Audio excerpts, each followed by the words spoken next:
Hola, hola, buenas tardes. ¿Están ahí? ¿Alguien que me dé una señal de si me están escuchando? Perfecto.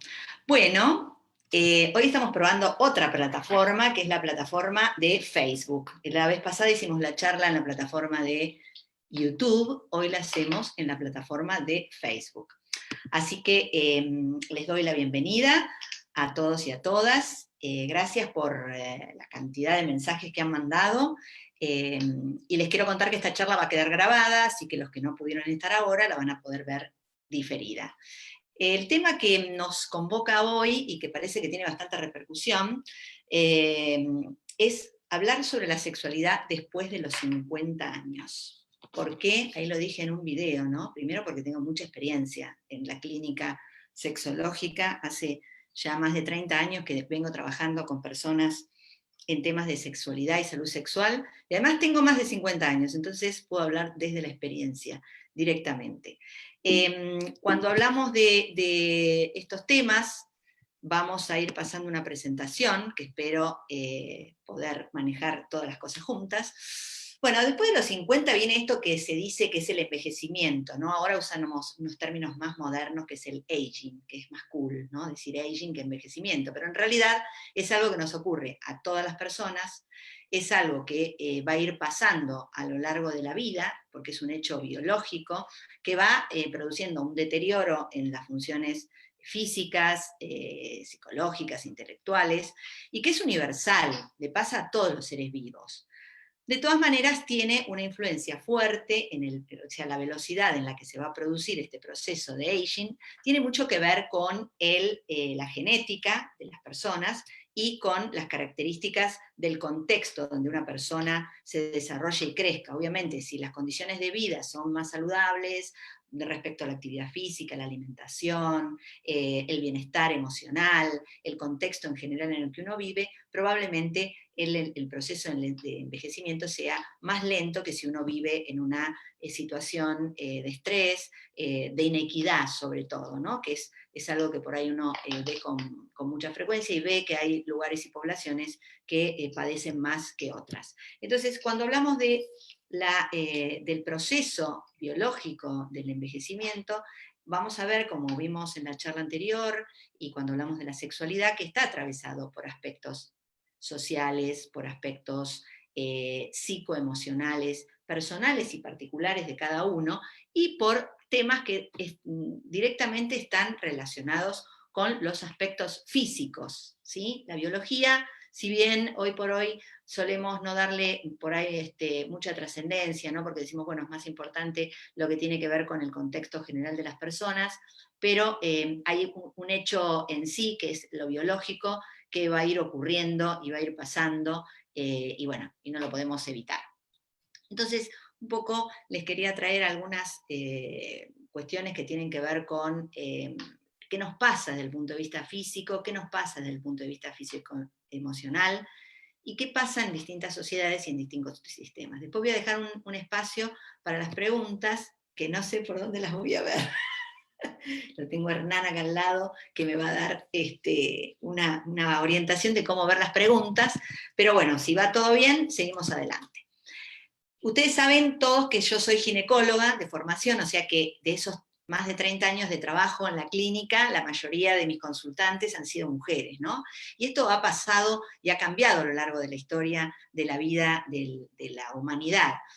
Y un poco cuando uno se pone a pensar qué es ser mujer hoy, ¿cómo enfocamos hoy el término de ser mujer? Y el ser mujer, siempre hablo con mis consultantes que abre tres vertientes importantes, ¿no? Que se ponen en juego dentro de lo que es la sociedad de las personas o las características generales de las personas, que pueden ser, uno, el aspecto biológico, que es el que está relacionado con lo maternal, que es una función biológica que tenemos las mujeres por tener un cuerpo de mujer gestante, y que es una opción que uno puede elegir o no a lo largo del proceso de la vida, pero sí tiene una fecha de vencimiento, digamos, hay un reloj biológico que determina cuándo una mujer puede elegir naturalmente maternal. El otro aspecto importante a desarrollarse en la evolución de una persona es la creatividad, la fase creativa, la fase que está relacionada con la productividad, la profesión, el desarrollo que tiene que ver con el trabajo, con lo que uno elija como carrera, como formación. Y el otro aspecto importante que muchas veces es dejado de lado es el aspecto erótico, digamos, todo lo que está relacionado con esta función de la cual hablamos siempre, que es la sexualidad, el erotismo, cómo vivir el placer y la sexualidad a lo largo de la vida. Entonces, bueno, ustedes me preguntarán, nos estarán diciendo, ¿cómo se logra esto? ¿No? ¿Cómo una mujer puede barajar todas estas circunstancias? ¿Cuál es la receta mágica para ser feliz si uno quiere ocupar las tres vertientes, ¿no? Y esto, bueno, es cuestión, por eso muchas veces nos han quemado en la hoguera, ¿no? Porque esta potencialidad y esta capacidad de poder decidir y maniobrar en estos aspectos tan importantes que la vida nos ofrece y nos permite recorrer a partir de la afectividad propiamente dicha, es a veces una receta mágica. Si miramos cómo también ha evolucionado la cultura, cómo la cultura atraviesa, me van a escuchar y me han escuchado muchas veces hablar de esto de, bueno, por ahí por una cuestión más didáctica hablo del ser mujer, ser varón, pero sabemos que a lo largo de la evolución esta cuestión del género, de sentirse varón o sentirse mujer, es una cuestión social, y basta con ver cómo, por ejemplo, la cultura y la sociedad moldean los cuerpos de las personas, ¿no? Porque una cosa es lo que tiene que ver con la genitalidad con la cual uno llega a este mundo, uno nace, y entonces hay un sexo biológico asignado al nacer, pero eso está moldeado con el tiempo y la cultura, y eso hace que la interpretación de cómo uno se identifique a lo largo de su vida y de su proceso de desarrollo va a depender de lo que uno realmente sienta y de cómo uno se identifica. Pero la cultura y la sociedad marcan pautas externas que determinan qué es esto del género, ¿no? Entonces, si miramos las mujeres de los años 60, quizá no son los mismos modelos de mujeres que nos encontramos hoy, ¿no? Donde hoy el concepto de ser mujer no pasa exclusivamente por el hecho de tener un genital femenino. ¿Y qué pasó con el hombre? Bueno, con los hombres ha pasado exactamente lo mismo, ¿no? Una cosa era la masculinidad vista, digamos, la asignación como varón al nacer, también pasa lo mismo que pasa con el género femenino, ha sufrido una transformación, y hoy por hoy vemos que las masculinidades han cambiado, y hoy nos enfrentamos a una masculinidad completamente distinta a la que teníamos por ahí en los años 60, ¿no? Donde estábamos con un modelo social y culturalmente puesto en esta cuestión de la estética y del mostrar el poder, la rudeza, ¿no? La falta de afectividad, lo no tierno, ¿no? Los hombres no lloran, y todas esas cuestiones, hay que ser bien macho, bueno, cuestiones que sabemos muy bien hoy que las mujeres hemos luchado y venimos luchando y seguimos luchando a lo largo de los últimos casi, diría, 300 años, ¿no?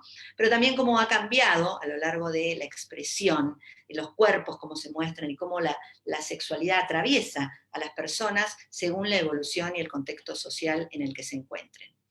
Y también cómo la moda presiona y disciplina los cuerpos, ¿no? Entonces, hablando de este tema de cómo uno envejece o no, están las distintas formas de envejecer y de ubicarse en esta evolución de lo que la sociedad impone, ¿no? Entonces, de repente por ahí podemos decir, bueno, modelos de mujeres que quizá para sostener esa belleza eterna y esa juventud eterna, los productos que se utilizan para embellecerse, utilizan imágenes de mujeres que quizás no son tan mayores, ¿no? O cuando utilizan mujeres mayores, son mujeres que por ahí salen de los estereotipos comunes y están como sobreproducidas y no son los modelos habituales. ¿Y qué nos pasa cuando vemos los cuerpos reales, ¿no? Cuerpos reales de mujeres envejecidas, que son cuerpos hermosos como cualquier cuerpo, y que esta autora, esta fotógrafa, Alea Yapin, que es una muy joven artista, se animó a mostrar los cuerpos de las mujeres más grandes. Uno mira eso y quizá más de uno de ustedes está mirando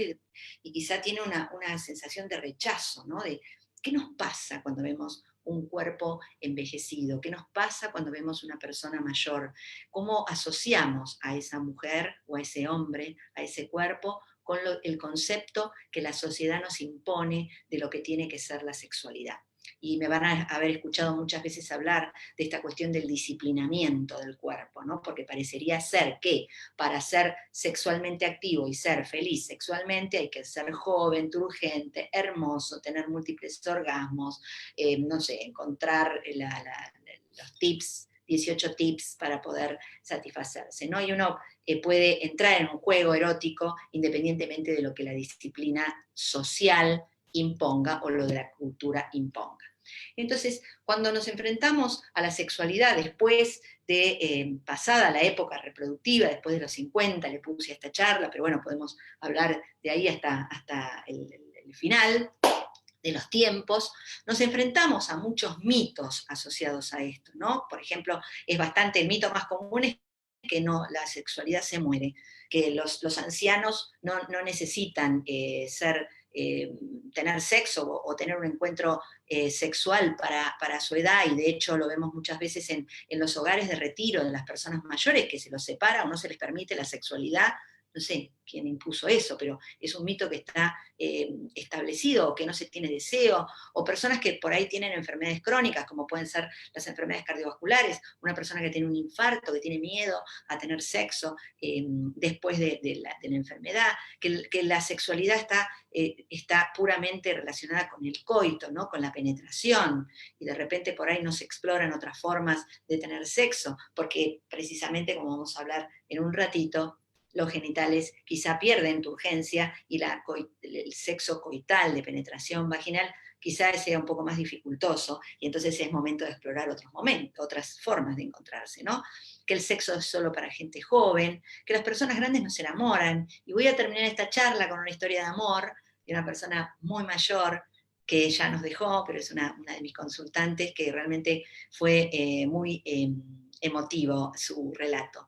Que bueno, que no es bueno para la salud. Me han escuchado más de una vez decir que el sexo es salud, la sexualidad en su sentido más pleno, no la coitalidad, la genitalidad, sino la afectividad, el amor, el encuentro de las personas, los abrazos, el tocarse, todo esto tan limitado en estos tiempos de cuarentena, es algo altamente saludable, ¿no? Que la mujer después de la menopausia se queda sin sexo y no siente nada y se le va el deseo, es un clásico de la literatura, y que el hombre está muy ligado al tema de la potencia y de la erección. Digamos, todo este abanico de mitos que rodean a la sexualidad de las personas que han pasado los 50 años. ¿Y qué pasa con el acceso a la intimidad? ¿No? Esto que veíamos de repente por ahí en las personas más mayores, el acceso a la intimidad se encuentra tan vedado como en los más jóvenes, ¿no? Porque de repente por ahí una persona mayor se queda sola, que no tiene, los hijos se los llevan a vivir con ellos, y esto no genera un espacio de intimidad para la persona. O esto que les comentaba antes, ¿no? De que uno, en muchos hogares de retiro de personas mayores o de gente que está en hogares en geriátricos, no se les permite tener sexo, ¿no? Esto es una cosa que está íntimamente perturbado, ¿no? El acceso a la intimidad después de una determinada edad. ¿Y qué pasa con las parejas, esto de las parejas asimétricas en edades, ¿no? Y también las mujeres acá tenemos muchas veces el peso de la crítica, ¿no? Porque si uno mira a esta pareja, donde ella es sensiblemente menor al señor, uno dice, lo que primero viene al general es decir, mira este tipo, qué chica joven y bonita que tiene con él, ¿no? Y de ella seguramente se piensan cosas feas, como por ejemplo que está con él por el dinero, o que tiene un problema edípico y se relaciona con su padre. Digamos, la no aceptación, quizá fuera de los prejuicios que todos tenemos, de que en un vínculo de este tipo puede haber una unión de amor afectiva. ¿Y qué pasa al revés? ¿Sí? Cuando uno mira una mujer mayor con un hombre sensiblemente más joven, ¿no?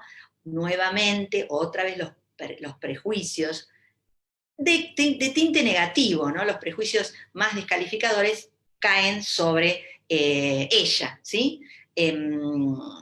Así que también tenemos que tener en cuenta que el momento de transición de esta etapa de la vida de las personas viene acompañado de una serie de puniciones externas de la sociedad que están arraigadas en la sociedad y que tienen que ver con múltiples creencias según la cultura, la sociedad y las creencias de cada uno en particular, ¿no? Porque bueno, yo puedo generalizar hablando de estos temas, pero no en todas las culturas pasa lo mismo.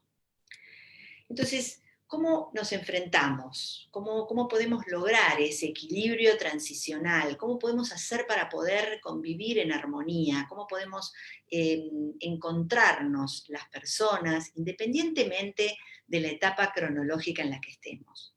Obviamente que los grupos de pares se asocian, ¿no? Habitualmente esto lo digo siempre en mis redes sociales, obviamente mis seguidores generalmente son personas que están más cerca de mi edad que los más jóvenes, ¿no? Si bien atiendo población infanto-juvenil y es una de mis especialidades y tengo muy buena relación con los jóvenes, es una tendencia natural que los pares se junten, ¿no? El famoso grupo de pares, los jóvenes se juntan entre ellos, escuchan más el lenguaje, manejan otras redes sociales, por ejemplo, que el millennial, que hoy ocupa el centro activo de la sociedad, y las personas de más edad, de más de 50 años, ya están entrando en un grupo de pares diferente. Pero ¿cómo poder hacer, cómo incorporarnos en esa transición, cómo poder aceptar el paso del tiempo? Y esto me parece que es algo que todos tendríamos que reflexionar profundamente, ¿no? Porque aceptar el paso del tiempo implica el conectarnos con la autorreflexión, el autoconocimiento, y valorar nuestra propia estima, ¿no? Tener una buena autoestima para que el resto de nuestras actividades en la vida sean saludables y placenteras: trabajo, recreación, creatividad y placer sexual. Entonces, ¿a qué nos enfrentamos? Cuando pasamos la barrera de los 50 años, nos enfrentamos a múltiples situaciones que no solamente tienen que ver con el sexo, ¿no? Porque, por ejemplo, se viene la época del retiro laboral, se viene una época donde quizás, sobre todo, vuelvo a hablar del tema de las mujeres, hemos trabajado y tratado de romper ese famoso techo de cristal para estar en una situación quizá desde el punto de vista profesional equiparada a la de un hombre, ¿no? Y bueno, pero uno llega a una determinada edad y enfrentarse a ese retiro también implica quizá volver al espacio doméstico, que es el lugar temido del cual siempre quisimos salir, ¿no? Cosa que está pasando ahora en la cuarentena. Fíjense lo que nos pasa ahora en la cuarentena, mucho home office, qué lindo, divino, todo espectacular, pero estamos encerrados en ese espacio doméstico. Y no todo el mundo vive en el espacio doméstico con satisfacción y bienestar. Hay personas que no la pasan tan bien. Y esto del trabajo también, ¿no? Empezar a llegar al momento del retiro, si una mujer, por ejemplo, no ha tenido un desarrollo, y le pasa al hombre también, si no ha tenido un desarrollo importante, sólido y con mucha autoconfianza, es posible que se sienta desplazado, es posible que empiece a enfrentarse a estas diferencias de lenguaje, ¿no? De lenguaje hoy por hoy, donde el lenguaje digital atravesó nuestras vidas y por ahí nos hablan de otra manera. Yo me encuentro más de una vez hablando con mis colaboradores. ¿Qué es esto que me están diciendo? ¿Qué significa el landing, el posteo, ponete acá, salí de allá? Eso también va a depender de cómo uno entre en esta etapa de la vida, cómo lo va a enfrentarlo. El temor a la enfermedad, porque es lógico, uno empieza a ver que personas que tenemos arriba nuestros padres, o se van o parten o se enferman, empezamos a quedar en la pole position, como digo yo, y empezamos a ver a nuestro alrededor quizá personas que empiecen a enfermarse, y esto genera un temor y una incertidumbre. Ni que hablar en la época de pandemia, si quieren otro día hablamos de qué pasa con la sexualidad en esta época de pandemia, pero bueno, me quiero centrar en el tema de los más 50. El temor a la vejez, esto del aging, el envejecimiento, los cuerpos, cómo yo viví el disciplinamiento del cuerpo, cómo lo enfrento, estoy todo el tiempo dependiente de si la estética está bien o está mal, porque una cosa es que uno, no sé, me tiña las canas, me corte el pelo, me pinte un poquito, me haga algunas cositas, y otra cosa es estar pendiente todo el tiempo de esa lucha constante de ir contra el paso del tiempo. Porque los genitales también, ahora vamos a hablar qué les pasa con el paso del tiempo. La depresión, el deterioro cognitivo, uno se empieza a olvidar las cosas y dice, ay, teniendo Alzheimer, me pasará esto, y muchas veces es por estrés que pasan estas cosas. ¿Cómo impacta una enfermedad? cuando uno la tiene, y la aparición de la medicalización del adulto mayor, donde afortunadamente hay una corriente de medicina integrativa actual que trata de no medicalizar tanto la salud de las personas, y sino entender procesos que van a ocurrir indefectiblemente como procesos naturales y fisiológicos.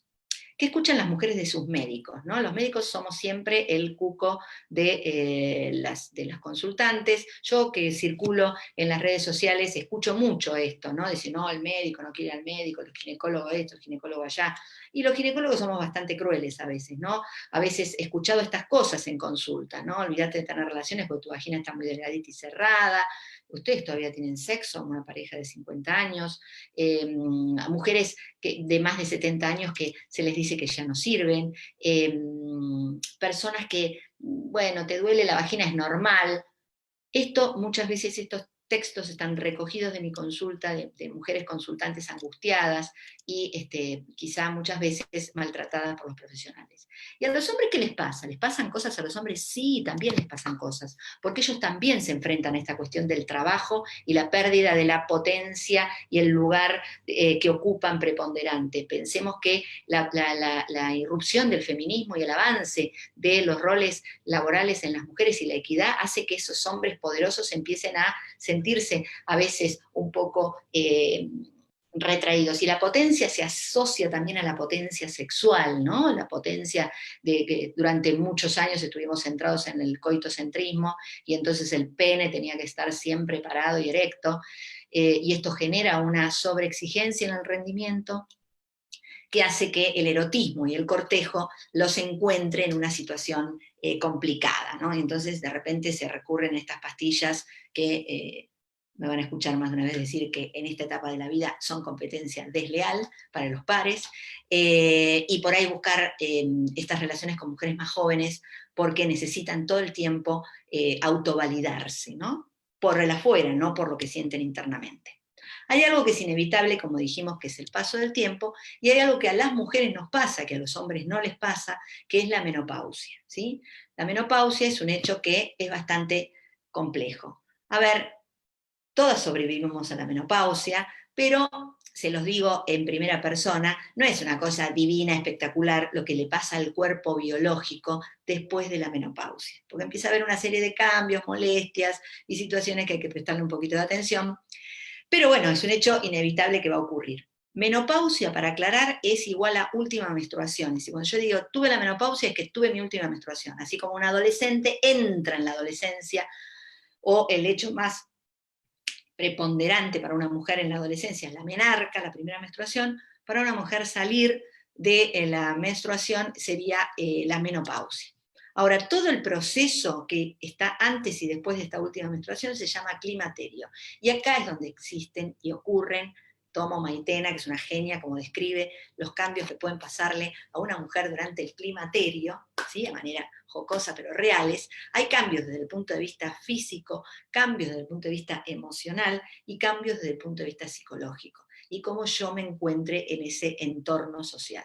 Entonces, en el climaterio es muy importante estar en contacto con tu profesional de la salud para que pueda ir acompañándote y que vos puedas ir preguntando y que vos puedas ir sabiendo cuáles son las cosas que te van a ocurrir. Siempre digo que si uno sabe y tiene conocimiento sobre las cosas naturales que van a ocurrir, se la pasa mejor. Entonces, el climaterio es algo que nos va a pasar a todas las mujeres en el mundo. Y acá hago este comentario, ¿no? De repente hay mujeres que hacen tratamiento hormonal de por vida y no quieren nunca dejar de tomar las hormonas porque no se quieren enfrentar al deterioro de la última menstruación. Y a veces me pasa con mujeres transgénero también, ¿no? Que tienen la mujer transgénero que hace tratamiento hormonal y pasa el tiempo, pasa el tiempo, pasa el tiempo, y llega un momento que lo tiene que suspender porque la aceptación de entrar en esta etapa diferente de la vida es potestad de todas. Así que es muy interesante saber cuáles son los cambios que van a ocurrir a nivel de los distintos tejidos para ir acompañándolo.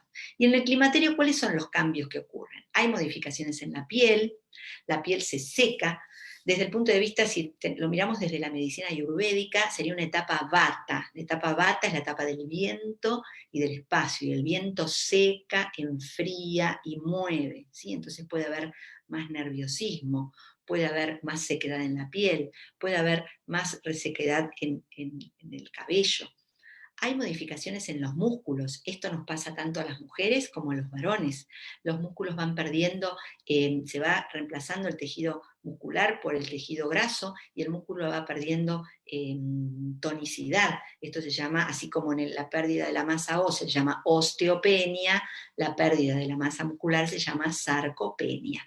Así que por más que uno a veces se esfuerce en el gimnasio haciendo mil cosas, no es lo mismo que en la etapa premenopáusica. La modificación de la densidad mineral del hueso, que se llama osteopenia, también es un proceso fisiológico y natural, que no es lo mismo que la osteoporosis.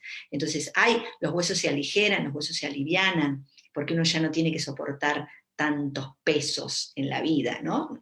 Pesos emocionales ni pesos físicos, ¿no? No tiene que acarrear crías y no tiene que acarrear bolsas del supermercado. Entonces, el hueso también se aligera y se aliviana.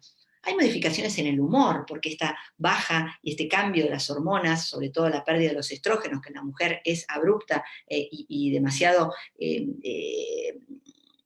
importante en el momento de la menopausia, hace que el humor cambie, porque los estrógenos trabajan en el cerebro y en las emociones, entonces uno puede estar más irritable, puede tener insomnio, puede tener alguna inestabilidad emocional.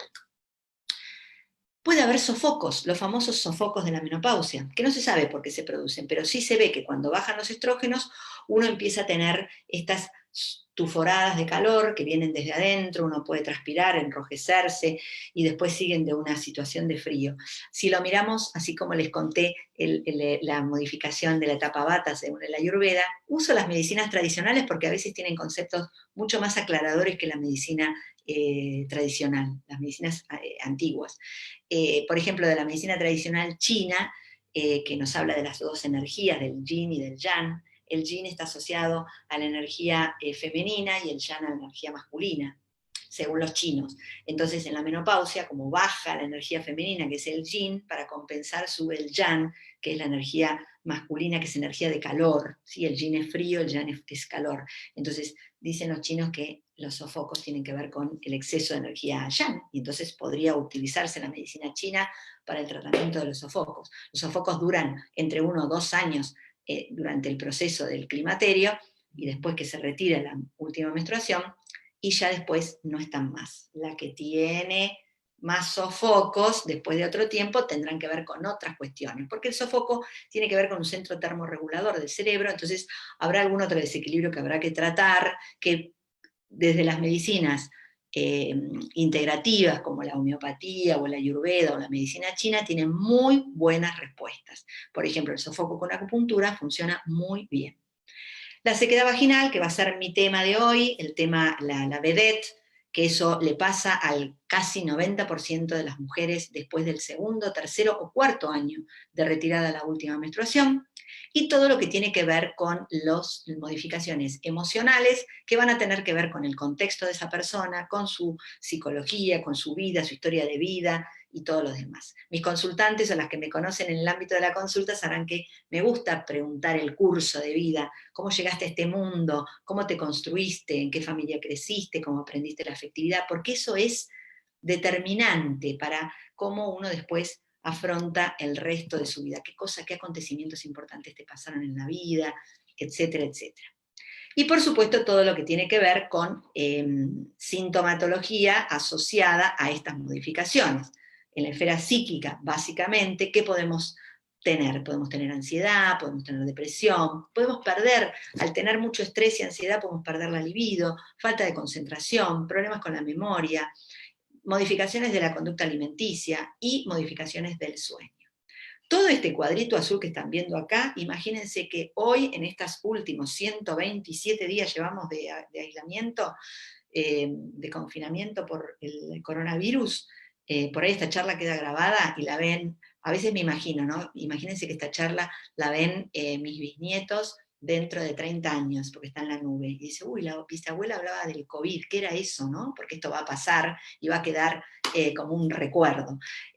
Bueno, ahora todas estas cositas que pasan que puse acá en el cuadrito azul, están exacerbadas y están a la orden del día por esta cuestión del aislamiento, ¿no? Entonces imagínense una persona mayor, aislada con todo esto, y pasando la menopausia, puede pasar.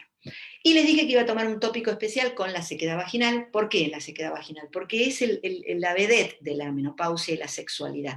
La sequedad vaginal se produce por la pérdida de los estrógenos, hacen que el epitelio de la vagina se adelgace. Si el epitelio de la vagina es más delgado, va a tardar más tiempo en congestionarse y excitarse y liberar, trasudar un líquido que lo lubrique y lo humecte, y eso va a generar molestias al orinar, nicturia, urgencia.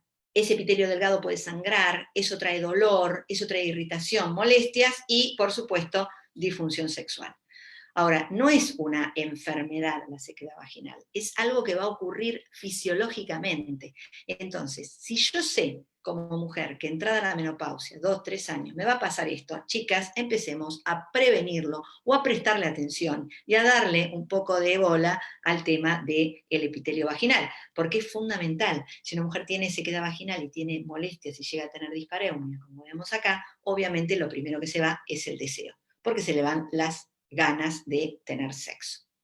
Vayan haciendo las preguntas que quieran, que acá lo tengo a Hernán que me está apuntando. Después, cuando termino la charla, me voy a dedicar a contestarles las preguntas.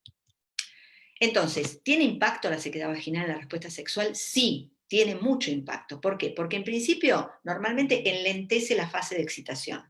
Entonces, como normalmente se enlentece la fase de excitación, es importante que la fase de excitación sea más larga. O sea, jueguito previo, todo el entorno tiene que ser más largo que en otras épocas.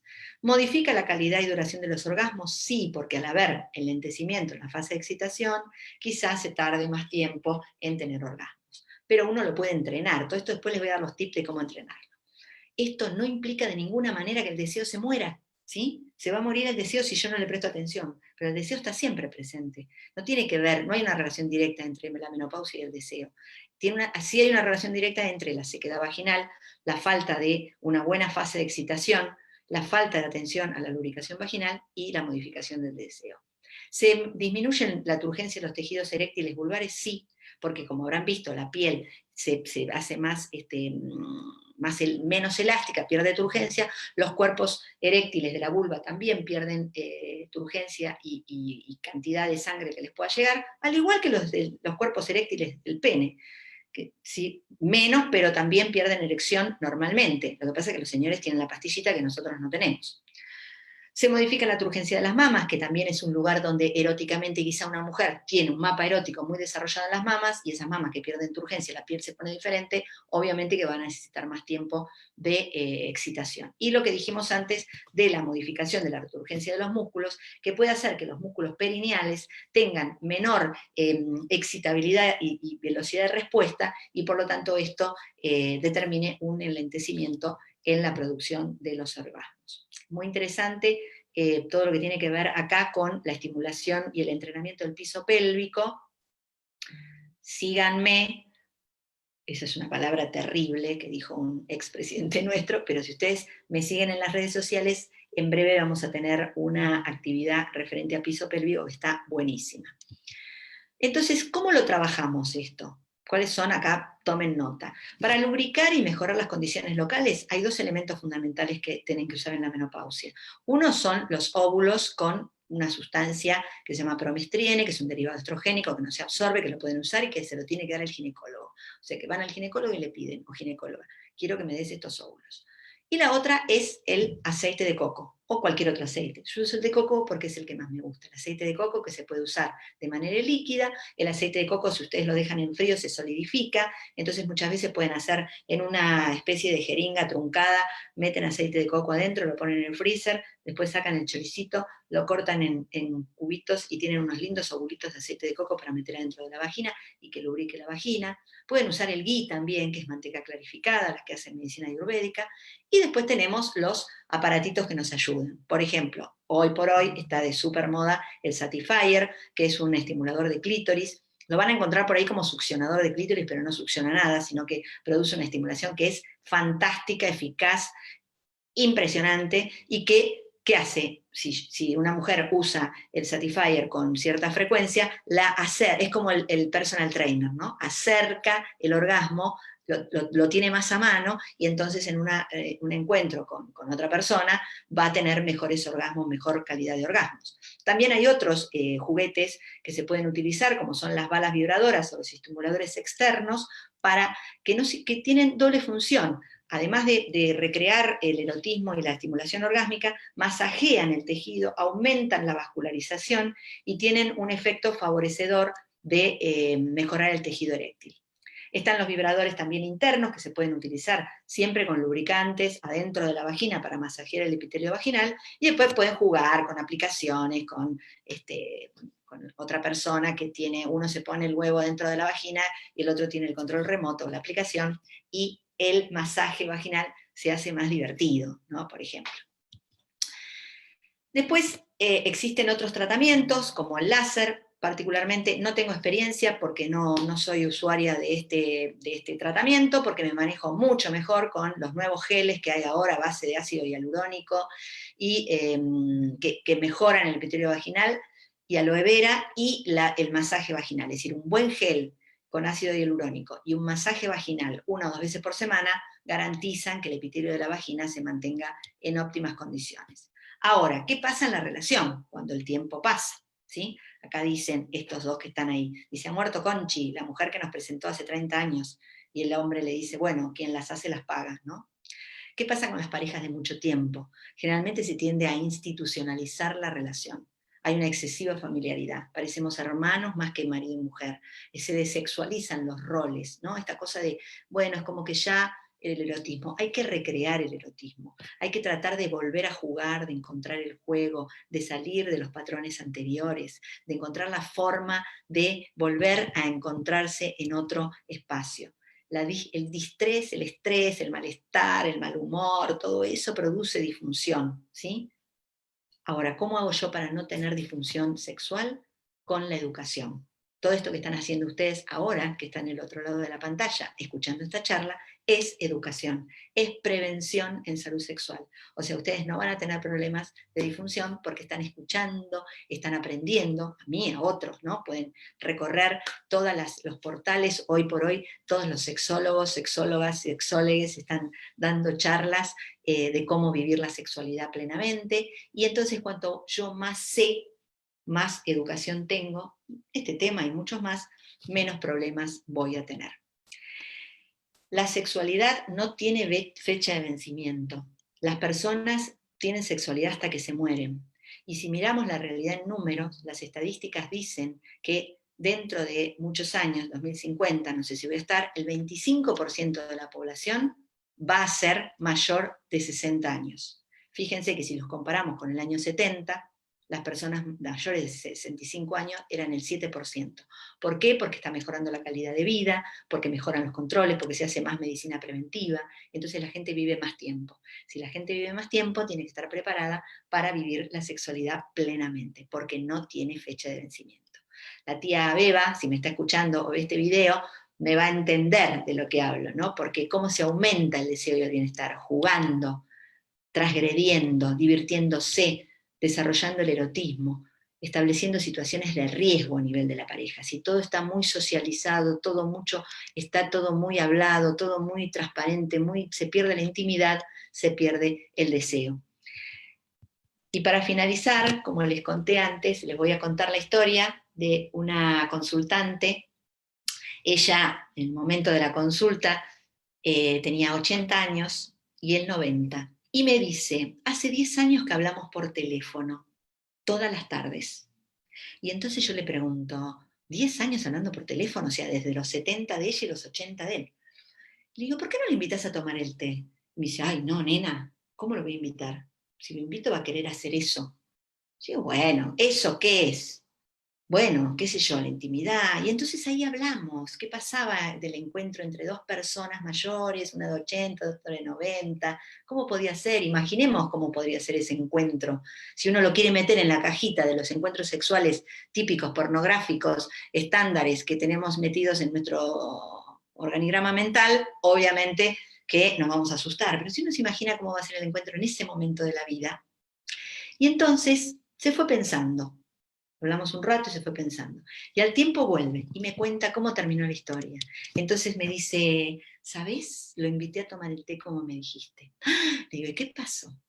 Bueno, tomamos el té, escuchamos una canción de Roberto Carlos y en ese momento, cuando él me dio un beso, yo tuve un orgasmo. Y entonces dije, ¡wow! ¡Qué fantástico! ¿Cómo poder recordar y reeditar? Porque acá adentro están todos los recuerdos, pero la piel, la afectividad y la emoción nos conectan con eso. Entonces, dejemos la amargura de lado, cambiémosle una palabra y quedémonos con que el amor cura. Conectémonos con el amor, tratemos de encontrarnos desde esos lugares y recordemos que la sexualidad no tiene fecha de vencimiento. La fecha de vencimiento se la ponemos nosotros con nuestra cabeza. Bueno, y acá termina mi presentación, entonces voy a dejar de compartir la pantalla, me voy a poner yo enteramente y voy a contestarles sus preguntas, que lo tengo acá a Hernán, que me las está pasando. Bueno, Liliana dice, tengo 60 años, ¿tengo que tomar algún medicamento? Si no tenés ninguna enfermedad, sos sana, vas bien al baño todos los días, no tenés problemas para orinar, comés bien, te alimentás sanamente, dormís bien, no tenés la presión normal, haces actividad física, te divertís, sos feliz y te abrazás con alguien o vos sola te querés mucho, no tenés que tomar ningún medicamento.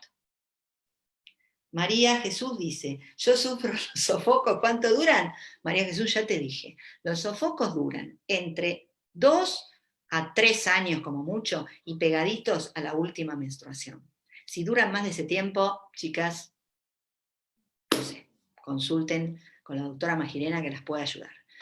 Hay muchas cosas que se pueden hacer, pero hay un periodo, obviamente, que si vos estás cerca en ese periodo de la menopausia y estás con muchos sofocos, tu gine te puede ayudar con medicación hormonal. Si está indicada, es muy conveniente, porque, a ver, acá, como dice alguno de estos comunicadores, pare de sufrir. Si vos recién estás entrando en la menopausia, tuviste tu última menstruación y te están muriendo los sofocos, el gine te puede ayudar con medicación y no hay ningún problema, siempre que esté supervisada por el gine. Elda dice, para aumentar estrógenos, ¿qué se toma? Y no, si se te fueron los estrógenos durante la... Una cosa, los estrógenos dejan de funcionar, dejan de producirse en el ovario después de la última menstruación, pero el tejido graso toma el comando y empieza a transformar de las suprarrenales algunas hormonas esteroides, como los andrógenos, los transforma en estrógenos. Eso lo hace el tejido graso, que lamentablemente les quiero comunicar que se ubica donde ya todas saben que se ubica el tejido graso después de la menopausia. Caderas, pancita. Uno puede tomar estrógenos naturales, hormonas que están estandarizadas y que las indica el gine, siempre y cuando el gine lo indique y esté supervisado por eso y no tenga contraindicación. Cecilia dice, quisiera tomar isoflavonas. Las isoflavonas de soja son unos componentes que tienen la soja que tienen una fórmula química parecida a la que tienen los estrógenos. Entonces, cuando circulan por la sangre, tocan los receptores de la célula, se pegan al mismo lugar donde se pegan los estrógenos y pueden mejorar los síntomas. En general no tienen contraindicaciones. ¿Qué se recomienda? Por ahí hay isoflavonas. Siempre me van a escuchar hablar que me prefiero recomendar las medicación estandarizada. Por ejemplo, la isoflavona de soja que está preparada y sustentada por un laboratorio de respaldo, que uno sepa la cantidad de soja que tiene eso. Si no, comete la soja natural no transgénica, obviamente, sin agrotóxicos. tengo 49 años y ya no menstruo por una cirugía, tomo calcio y estoy hipertensa. Bueno, ella es muy joven, 49 años, estás hipertensa, bueno, ahí tenés que tener un buen asesoramiento de tu gine y seguramente se pueden hacer cosas para mejorar tus síntomas en general, porque es más importante la calidad de vida y que no tengas el distrés que te produce el no tener los estrógenos naturales. Leda dice, ¿tiene experiencia con el aceite de cannabis local para la sequedad vaginal? No, ¿sabés que me lo mostraron? Tengo experiencia con el aceite de cannabis oral para trabajar en algunas cuestiones particulares, sobre todo las relacionadas al dolor crónico y oncológico. Pero esto lo vi, me lo mostraron unas chicas en una presentación, unos óvulos de cannabis, pero la verdad que vuelvo a lo mismo, no había sustento de respaldo de la producción, no se sabía qué cantidad tenía, y a mí si no está claro y no está estandarizado, no me da confianza, no tengo experiencia. Alicia, ¿es normal que una mujer de 57 años tenga gusto metálico en la vagina cuando acaba? ¡Upa! La verdad que eso lo dice el Señor seguramente, porque no te veo, Alicia, probándote o no, o por ahí sí. Si lo dice el Señor, habría que preguntarle al Señor si no le pasa a él que tiene alguna, porque el gusto metálico es una particularidad de la boca de la persona, más que de la vagina. Entonces habría que preguntarle al Señor si esto no le pasa con otras secreciones. Y acá voy a hacer un paréntesis, chicas, las que están escuchando. Escucho mucho en la consulta, mucho y hace mucho tiempo, que cuando hay un problema en la sexualidad se lo carga al hombro Elia y viene a la consulta diciendo que tiene el problema Elia y muchas veces el problema es de ambos o lo tiene el señor. Entonces, cuando se haga una consulta, traten de hablarlo primero con la pareja y después hacer la consulta de la pareja, porque no siempre la culpa es de Elia. Por ejemplo, el tema del deseo, ¿no? Que dicen las mujeres después de la menopausia se le va el deseo sexual. Y muchas veces están aburridas o no les gusta la forma en que están teniendo el encuentro. Dos preguntas. Calcio, me cae mal las pastillas. ¿Hay otra forma de tomarlo? Sí, hay otra forma de tomarlo. Hay unas preparaciones en caramelitos, en caramelos masticables de algunos laboratorios. Pedirle a tu gine que te lo cambie, que hay muchas formas de tomarlo. Y si no, la dieta. Si no, vuelvo a lo mismo. Van al Instagram, siguen Tu Grupo Saludable, es una de mis nutricionistas y tenemos un vivo hecho donde específicamente hablamos de cómo incorporar en la dieta el calcio. Está el famoso kale, que yo no sé cómo prepararlo, pero me parece que tiene mucho calcio. Estrógenos, ¿cuándo se recomienda sumar estrógenos y hasta cuándo después de la menopausia? Mira, yo por mi condición de médica integrativa, que trabajo mucho con Ayurveda y medicina homeopática, los estrógenos los uso cuando tienen una indicación precisa, por ejemplo, menopausia temprana o mucha sintomatología después de la última menstruación. No los uso a largo plazo, porque uso otras cosas. En general, las recomendaciones generales son de no utilizarlo más allá de los 60 años. Y por supuesto supervisados por el gine y el médico generalista para que no repercuta en otros órganos de la economía. Gabriela dice, mi gine me recomendó tomar para el insomnio Pausafren, me dio excelentes resultados y para tratar los sofocos. Sí, es un medicamento viejísimo, que el Pausafren no es hormonal y actúa a nivel central y te calma ese termostato que se desregula. Rosana dice, óvulos con qué producto, promestriene es la droga, es un estrógeno que actúa localmente y no se absorbe, pedíselo a tu gine, que lo conocemos todos, nuestro caballito de batalla. Sandra dice, ¿recrear es difícil en cuarentena? Sí. A ver, todo lo que dije del recrear y todo lo que yo digo, tómenlo con pinzas. Soy sumamente, los que me conocen saben que soy sumamente realista y vivo el presente más absoluto, ya que para mí el mindfulness es la herramienta fundamental para atravesar todas las situaciones de la vida. Todo lo que dije tiene que ver con un contexto general. En cuarentena pasan otras cosas, chicas, así que si quieren, nos juntamos otro día a hablar de la cuarentena. Aceites no son aconsejables, pregunto por el aceite de coco. No, sí, puedes usar aceite de coco virgen, extra virgen, el que no tiene procesamiento, lo puedes usar en la vagina tranquilamente. Carolina dice, ¿cómo son los masajes vaginales? Lo puedes hacer con los vibradores que mostré en la presentación, después si no, mirá para atrás y vas a ver, hay vibradores que se colocan adentro de la vagina y con eso se puede masajear la vagina y un lubricante, que puede ser un aceite, puede ser un lubricante acuoso, o con masajeadores externos, pero los más fáciles y cómodos de usar son los masajeadores internos. Gra dice, quisiera preguntarle miles de cosas si me da vergüenza. Gra, no te ve nadie, ni yo te veo. Es más, mira, las preguntas las está viendo, eso sí, Hernán ve la pregunta, pero no te ve a vos. No te vemos, Gra, pregunta lo que quieras. Bueno, chicas, se acabó el tiempo, o sea que todas las preguntas que quieran hacer las pueden dejar acá, el vivo queda grabado en Facebook. La idea era que charláramos un poco de esto. Si les gustan estas charlas, podemos hacer más. Y la otra cosa que les quiero decir es que todas las que estuvieron presentes en esta charla tienen una bonificación del 50% por las próximas 48 horas, es decir, que si quieren compartir con amigues, díganle que miren el video dentro de estas próximas 48 horas, y a través de la página de AnimaEdu pueden entrar a mi curso sobre, el curso se llama Conociendo nuestra sexualidad plena. Es un curso muy sencillo que armé para el público en general, donde hablamos de esto y de montones de otras cosas. Y ya les digo, todas las que participen en esta charla o la vean en las próximas 48 horas, o sea, el fin de semana, van a poder acceder al link que vamos a dejar seguramente en el posteo, con un descuento, poniendo Sandra 50, con el 50% de descuento. Animaedu.com es una página, un landing, como dicen, donde yo subo mis cursos para el público en general. Tengo uno del manejo del estrés y este de Viviendo tu sexualidad plena. Bueno, dejen los mails y estén en la lista que yo por ahí les vamos mandando toda la información. Y recuerden que me pueden seguir en Facebook Consultorio Magirena o Instagram @Consultorio Magirena.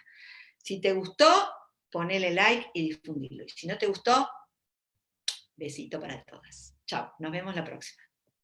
Gracias, gracias, gracias por estar ahí.